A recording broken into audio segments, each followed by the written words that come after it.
City planners, tax assessors, industrial engineers, they all rely on traffic data to make critical decisions. Everything from budgeting for road construction to optimizing traffic flow. Typically, this data comes from car counters. You know, those little rubber pressure tubes that you see stretch across the road. They tally up the number of tires that roll over, giving an estimate of the vehicle count. But here's the catch. That method doesn't differentiate between vehicle types. A 2-axle passenger car, a 3-axle commercial truck, or even a trailer, they all get lumped together. And this lack of detail is a problem, because knowing the mix of passenger cars, buses, and commercial trucks can be incredibly valuable for planning. So what's the solution? Well, instead of relying solely on pressure sensors, we can use a camera to watch the traffic and train an AI model to do the heavy lifting. By analyzing the live video feed, the model can not only count the vehicles, but also classify them into categories like passenger cars or commercial trucks. Of course, this isn't always as simple as it sounds. We have multiple vehicles at the same time in the frame, moving at different speeds, overlapping, entering and exiting the view, and that means we need an object detection model capable of identifying multiple instances at once and tracking them across frames. Luckily, there's a framework that's perfect for this, Yolo. You only look once. It powers amazing detection videos like the one you see here. Before we get into Yolo itself, let's rewind the clock a little and understand its origins. In the early days of computer vision, object detection was slow and clunky. Models like region-based convolutional networks, or RCNNs, they broke images into little regions and analyzed each one individually. It worked, but it was painfully slow. You would need a supercomputer just to analyze a single frame of video. If we fast forward a bit, along came the fast RCNN and faster RCNN, which improved on speed and efficiency, but here's the kicker. They were just too slow for real-time applications. And that's where Yolo, or You Only Look Once, made its grand entrance in 2015. What made Yolo special was the incredible speed and simplicity. Instead of breaking an image into regions and analyzing them separately, Yolo treats the entire image as a single unit, predicting bounding boxes, class probabilities in one go. It was fast, really fast. And for the first time, real object detection became a reality. So, to really understand the magic behind Ultralytics Yolo, let's take a closer look at its architecture and how each part of it works together to deliver a fast and accurate object detection. At its core, Yolo is built on a convolutional neural network, or CNN, optimized for real-time performance. The architecture is split into 3 main components: the backbone, the neck, and the head, each one playing a critical role in the detection pipeline. The first part, the backbone, uses a network called a CPS darknet. It extracts the features from the input image, and think of it as a part that detects the patterns like edges and textures and shapes that are essential for identifying objects.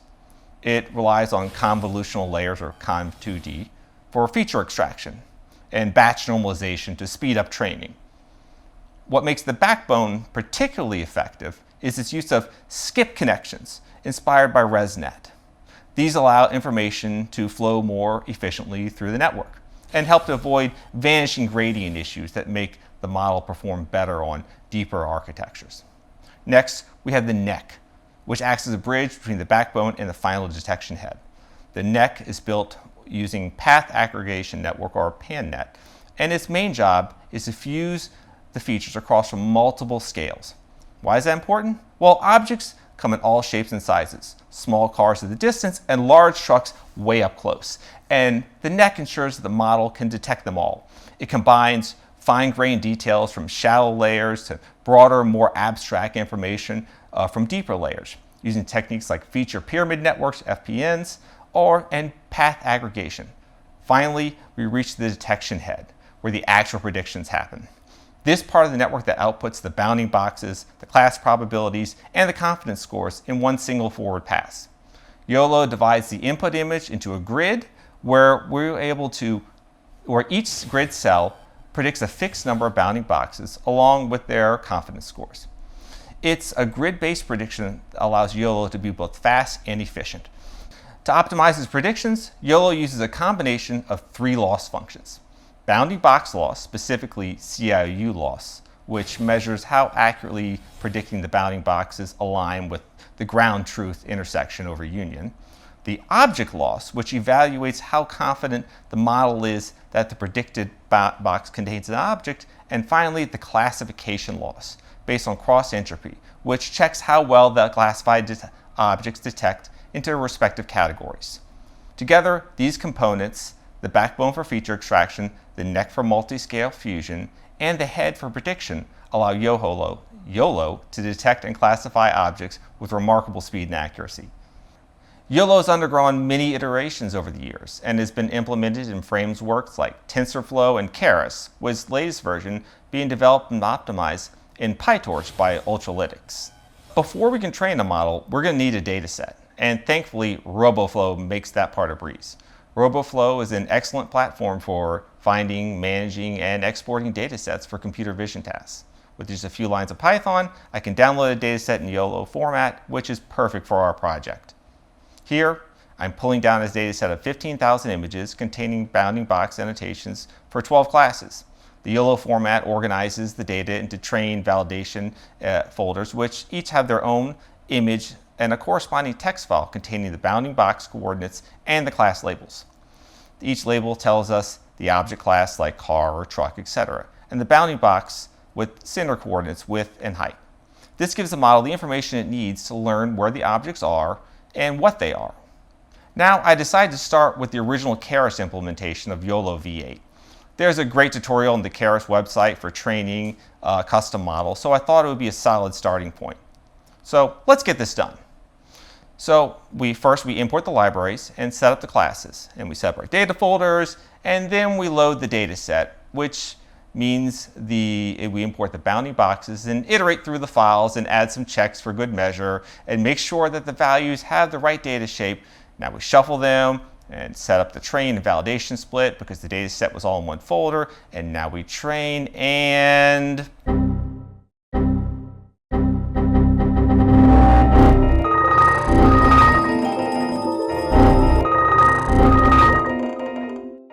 now this might take a minute.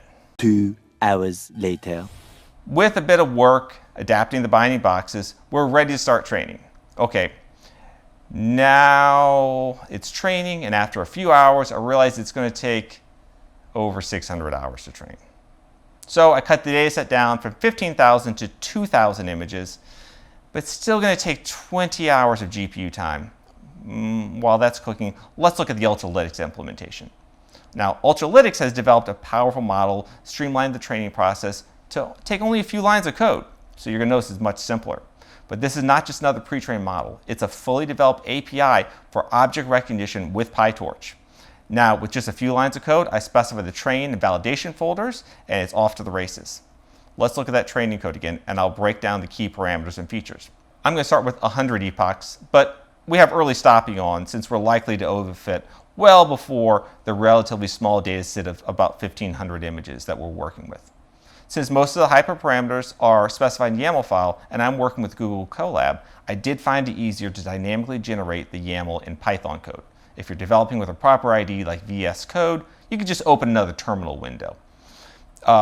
To input, images are resized to 640 by 640 pixels, and this standardizes the balance between speed and accuracy, as smaller images will process faster without losing too much detail.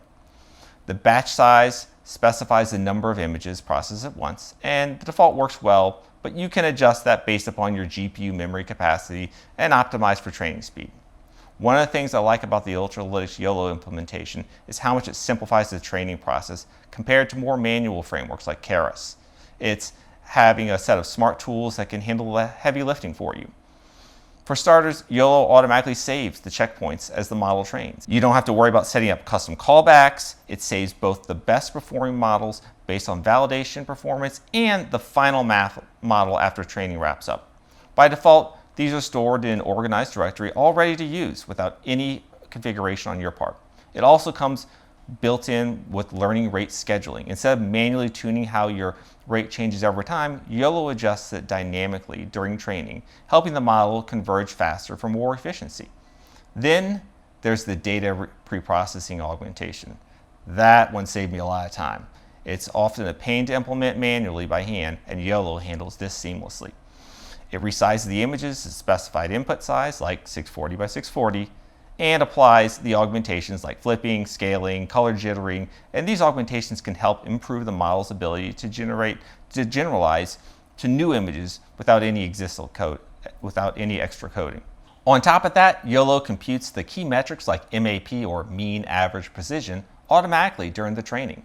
This means you can monitor how well your model is performing on a given validation set in real time without having to set up additional evaluations. And finally, it's designed to make the most of your GPU resources. Training runs incredibly fast, even with a relatively large data set, thanks to PyTorch's optimizations under the hood. In short, Ultralytics Yolo does a lot of the work for you, saving the models, optimizing training, and handling data and tracking performance, all while keeping the code clean and minimal. So now that we're done, we put it in the oven for 1 hour, and with the model trained, it's time to test it out on a real-world video. I use a demo video of highway traffic to show how well Yolo can detect and classify vehicles. And let me walk you through the code that does that step by step. First, I'm importing 2 essential libraries: OpenCV for reading and writing the video files, the Ultralytics Yolo library to load our trained model and perform the inference. Here I load the best PT model file, and this is used by Yolo, which is saved automatically during training because it had the best validation performance. Next, I use OpenCV to load the video file that we'll be running predictions on. The CV2.video capture function allows me to read the video frame by frame, and now I need to prepare the output with the bounding boxes and labels drawn on each frame. For that, I use OpenCV's video writer, and here I'm setting up the video writer to save the output of video with annotations to the file called output_process.mp4. Now, this is where things get interesting. If you're running this code in a GUI environment like a desktop application, instead of saving the video frame by frame to a file, you could display process frames live on a video window using OpenCV's image show. I also wanted to count how many cars, trucks, and motorcycles appear on the video, so I set up a dictionary to keep track of those totals. The main part of this code is a while loop that processes each video frame. Here I'm reading the frame one at a time, and if there are no more frames, the loop just breaks.